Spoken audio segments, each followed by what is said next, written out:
একসময় দুই বাংলার শ্রোতার হৃদয়ে জায়গা করে নিয়েছিল গায়ক মাইনুল আহসান নোবেল। অনেক সম্ভাবনা নিয়ে সঙ্গীতাঙ্গনে যাত্রা শুরু হলেও সবটাই শেষের পথে নোবেলের। একের পর এক বিতর্কিত ঘটনার জন্ম দিয়ে সমালোচনার বিষয়ে পরিণত হয়েছেন নোবেল। বিশেষ করে ড্রাগস ও নারী ঘটিত কারণে তার ইমেজ নষ্ট হয়েছে। বর্তমানে রয়েছেন তুমুল বিতর্কে।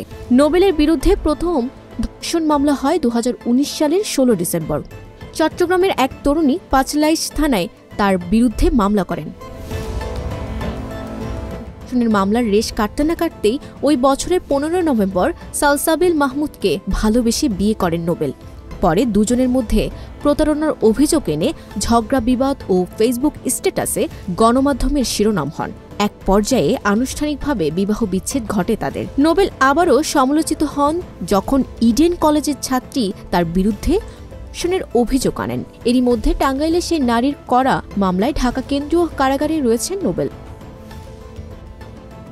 মামলায় গ্রেফতার হয়ে গত 20 মে থেকে কারাগারে আছেন গায়ক নোবেল। সেদিন নোবেলের আইনজীবী আদালতের কাছে দাবি করেছিলেন যে নারী ধর্ষণের অভিযোগ এনেছেন তিনি তার স্ত্রী, তিনি ধর্ষণ করেননি। ওই নারীকে স্ত্রী হিসেবে দাবি করলেও আদালতে কাবিননামা জমা দিতে পারেনি নোবেলের আইনজীবী জসিমউদ্দিন। ওই নারীকে 7 মাস ধরে একটি বাসায় আটকে রেখে ধর্ষণ ও নির্যাতনের অভিযোগ আনা হয় নোবেলের বিরুদ্ধে।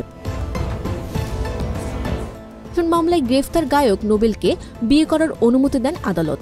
নোবেলের আবেদনের পরিপ্রেক্ষিতে ঢাকা চিফ মেট্রোপলিটন ম্যাজিস্ট্রেট আদালতের ম্যাজিস্ট্রেট নাজমুল আক্তার গত বুধবার এ আদেশ দেন। গতকাল বৃহস্পতিবার দুপুরে আদালতের নির্দেশেই কারা ফটকে নোবেলের সঙ্গে ধর্ষণ মামলার বাদী সেই নারীর বিয়ের আনুষ্ঠানিকতা সম্পূর্ণ হয়েছে।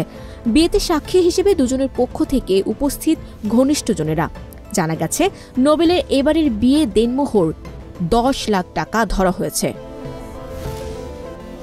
Sabikun Nahar Sadia, news flash 71।